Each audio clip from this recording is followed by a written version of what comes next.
Black Lives Matter doesn't really care about black lives. It's, as we'll discuss shortly, more of a movement for attention, money, and, like most activism, more money.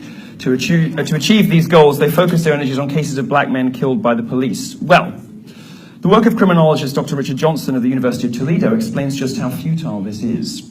And some of this stuff is tough to listen to. Some of this stuff is not pleasant. It's not the kind of thing that you want to discuss over cocktails. But it's important to understand the problem if you're going to fix it, which Black Lives Matter definitely can't. Based on 2012 numbers, it would take 40 years worth of blacks killed by police to equal the total number of blacks murdered by other blacks in a single year. Right. Wow. Less than 400 people a year are killed by cops. 61% of them are white men.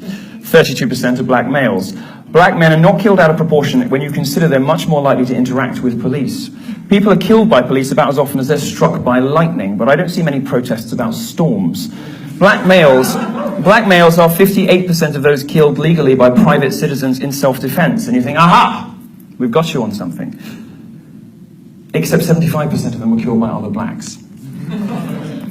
FBI statistics on murder lay bare the real threat to black lives in America, and that is other blacks. Black men are about 6.5% of the US population, but they commit 52% of all murders.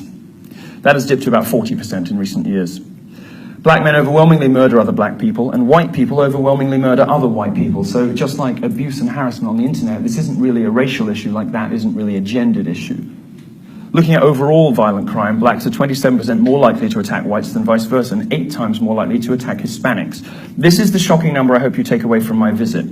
90% of blacks that die of murder die at the hands of other black people, and that's from the FBI homicide report, 90%.